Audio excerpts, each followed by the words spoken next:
Refraction of light का मतलब है कि कंसेप्ट पहले रिफ्रैक्शन देखो। रिफ्रैक्शन है जब लाइट बेंड होगी, जब वो एक मीडियम से कहां जाएगी दूसरे।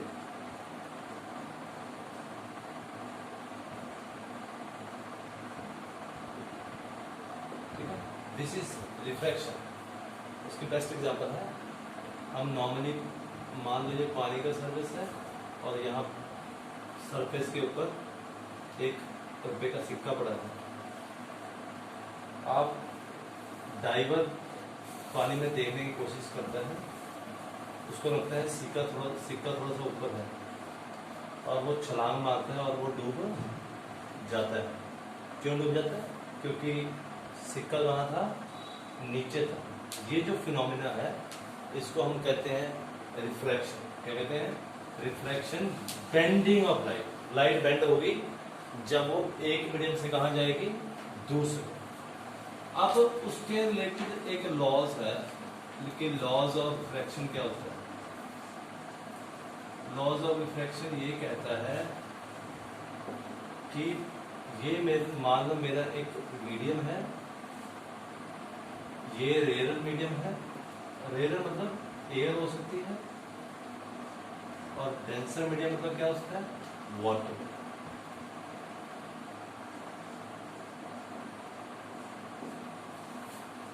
ये एक नॉर्मल है जो सरफेस के परपेंडिकुलर होगी। ये सरफेस नहीं है, ये डिफरेंशिएटिंग है। ये हवा है, ये पानी है, ये पानी यहां से शुरू हो रहा है। जब इसके ऊपर इंसिडेंट रे गिरेगी तो नॉर्मली अगर हवा होती तो ये ऐसी चली जाती, पर ये ऐसे नहीं जा रही। ये क्या हो रही है?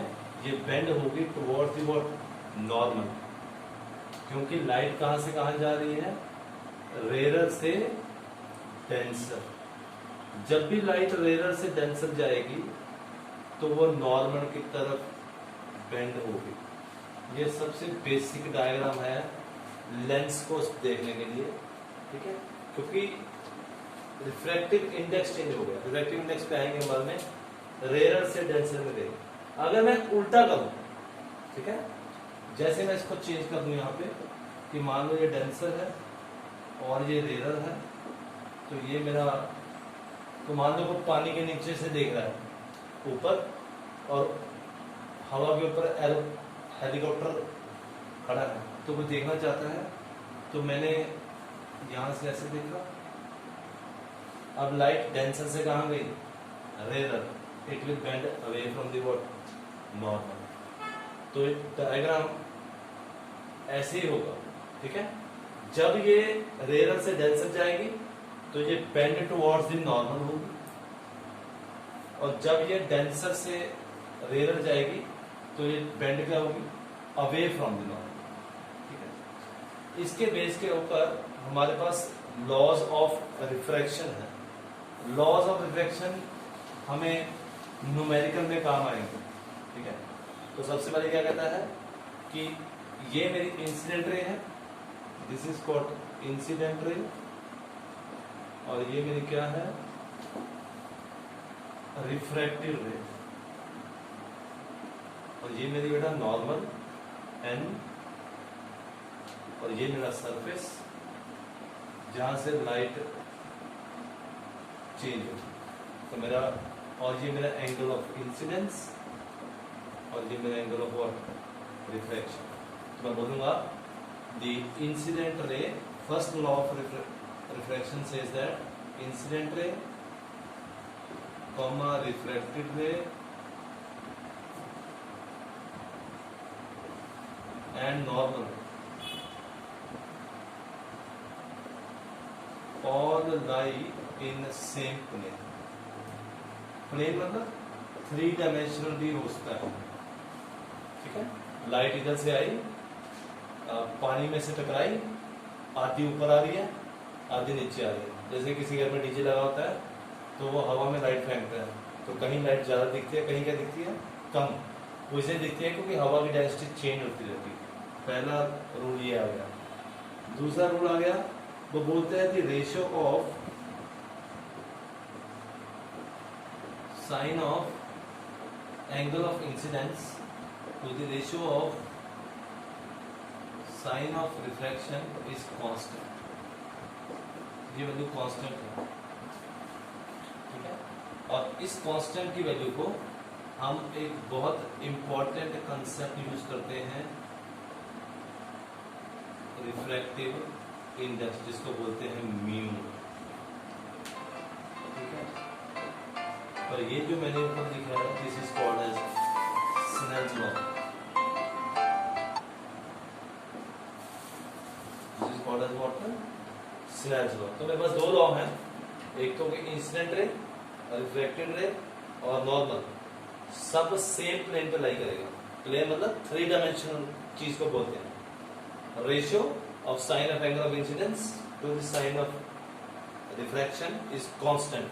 कांस्टेंट का मतलब है ये वैल्यू किसी पे डिपेंड नहीं करती, इंडिपेंडेंट है, ठीक है। कोई भी वैल्यू डालोगे आई की या आर की तो आंसर सेम आएगा, जैसे ट्रिग्नोमेट्री में देखा होगा।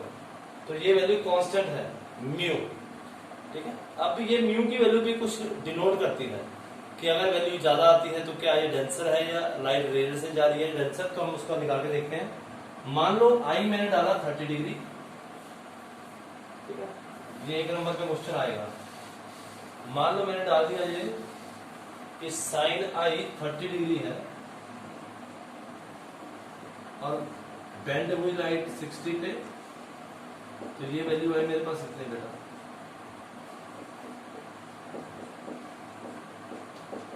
रैशनलाइज किया तो मेरे पास ये आ गया, तो ये वैल्यू 1 से क्या आ रही है, कम। इसका मतलब अगर लाइट रेयर से कहां जा रही है, डेंसर में, तो म्यू की वैल्यू रिफ्रैक्टिव इंडेक्स 1 से क्या होगा पता, कम होगा। और जब ये पानी से हवा में जा रही है तो ये म्यू क्या होगा, 1 से तो बड़ा। तो ये हमारा इंपॉर्टेंट पॉइंट है। तो आपको पता लगे, जैसे लाइट हवा से डायमंड में गई तो उसका रिफ्रैक्टिव इंडेक्स 1 से कम हो जाएगा, क्योंकि हवा की 1 है, डायमंड की 2 से ज्यादा है, ठीक है। पानी में से रिफाइंड ऑयल में गई तो रिफ्रैक्टिव इंडेक्स 1 से कम होगा। हाँ, जब डेंसर से रेयर में आएगी तो उसकी वैल्यू 1 से क्या हो जाएगी, ज्यादा। ये सबसे इंपॉर्टेंट कंसेप्ट है आज का। फिर हम चलते हैं आगे, रिफ्रैक्टिव इंडेक्स क्या होता है। रिफ्रैक्टिव इंडेक्स म्यू होता है, बेसिक कंसेप्ट है म्यू। इसको एन भी बोलते हैं, कई बुक्स म्यू भी बोलते हैं।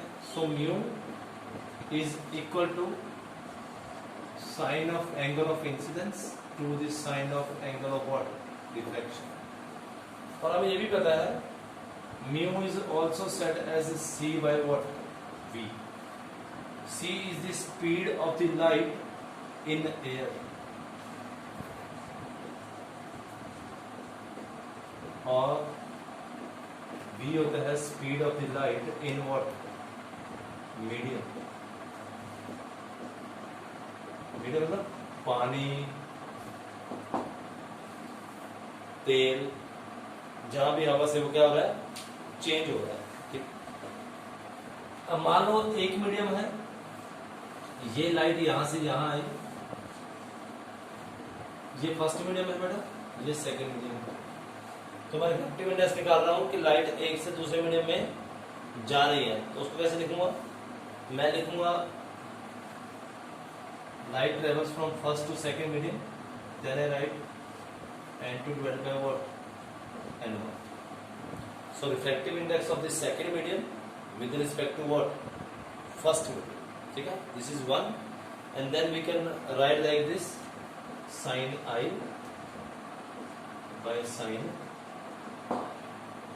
ठीक है। अब ये इसको एक और फॉर्मूला है, n हमने क्या निकाला है, इसको आप n लिख लो या म्यू लिख लो। n हमने क्या निकाला, c by v2, क्योंकि मीडियम में इसका अलग है और इसका क्या होगा, c by v1। तो एक फॉर्मूला और आ गया कि जो रिफ्रैक्टिव इंडेक्स है पहले से दूसरे मीडियम की तरफ जा रही है, ऐसे लिख लो या ऐसे लिख लो, ये बराबर हो गया v1 बटा वॉट v2। आपको एक वेलोसिटी दे रखी है, दूसरे की निकालनी है। मान लो बोल रहा है हवा में स्पीड की लाइट 3 × 10⁸ है और रिफ्रैक्टिव इंडेक्स मेरे पास मीडियम की दे रखी है 2, तो आप ग्लास में निकालोगे आप, आपको दूसरे मीडियम में निकालनी है, पहले की आपको दे रखी है, ठीक है। रिफ्रैक्टिव इंडेक्स आपको पहले दे रखी है, ये आपके पास हो गया एक क्वेश्चन, ठीक है। ओके, तो इसमें मल्टीपल भी होते हैं, जरूरी नहीं है 1 आए 2 आए 3 आए।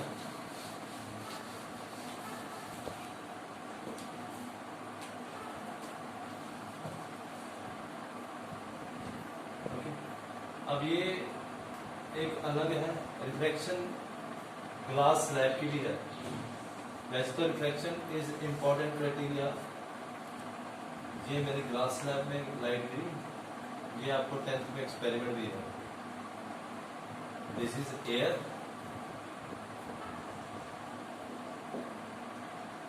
दिस इज ग्लास,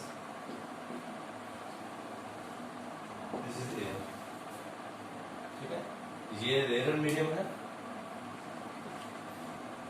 ये डेंसर है और ये फिर रेयर है, ठीक है। तो आप एक्सपेरिमेंट करेंगे, आप एक लाइन लगाएंगे ग्लास स्लैब के ऊपर, यहाँ पे 2 पिने लगाएंगे और आप यहाँ से देखना शुरू करेंगे कि यहाँ से क्या मुझे 2 पिन दिख रही है नहीं। तो जहाँ पे आपको तीनों पिने एक लाइन में दिखेंगी वहां आप डॉट लगा देंगे। फिर जहाँ आपको चारों पिने एक डॉट में दिखेंगी यहाँ पे उसको लगा देंगे। फिर आप स्लैब उठा लेंगे, पिन निकाल लेंगे और फिर इस लाइन को ऐसे जोड़ देंगे और फिर इसको आप ऐसे ज्वाइन कर देंगे। ये एक्सपेरिमेंट ऐसे बनता है। तो ये लाइट इस ग्लास स्लैब में ऐसे जगह ऐसे, तो ये क्या शो करती है कि ये नॉर्मल आपके N1 है, ये N2 है, ये आपकी एंगल ऑफ इंसिडेंस है बेटा, ये रिफ्लेक्शन R1 है, ये R2 है और ये E है, ओके। तो यहाँ से रेयर से डेंसर में गई बेंड होगी टुवर्ड्स नॉर्मल, यहाँ पे डेंसर से रेयर में गई बेंड होगी away from the what normal. तो इसका डेरिवेशन है आई ई के बराबर होता है, क्योंकि ये दोनों अल्टरनेट एंगल आपस में इक्वल हो गए, ठीक है। और अगर इसको मैं पीछे लेके जाता हूँ, इसको बोलता है लेट, इसको ऐसे भी बोलते हैं, इसको बोलते हैं लेटरल शिफ्ट।